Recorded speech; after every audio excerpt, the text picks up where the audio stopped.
আমরা কবরস্থানের পাশ দিয়ে যাওয়ার সময় কবরবাসীদেরকে সালাম দিয়ে যাই। এই সালামের ফজিলত যে কত ব্যাপক তা আমাদের কারো কারো জানা থাকলেও সবার হয়তো জানা নেই। আসুন একটু জেনে নিই। আপনি রাস্তা দিয়ে একা বা কারোর সাথে কথা বলতে বলতে হাঁটতেছেন বা গাড়িতে চড়ে বাহিরের দৃশ্য দেখতে দেখতে যাচ্ছেন। হঠাৎ আপনার দৃষ্টি থেমে গেল রাস্তার পাশে কোনো এক কবর দেখে।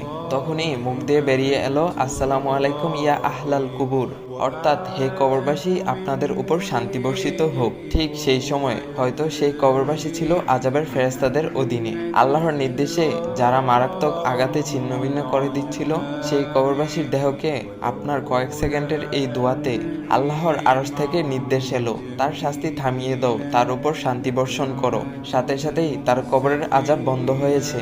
কিছু সময়ের জন্য তার উপর শান্তি বর্ষিত হলো। প্রতিটি জীবকে মৃত্যুর স্বাদ গ্রহণ করতে হবে। তাই অনেক বছর পর আজ আপনিও এক অন্ধকার কবর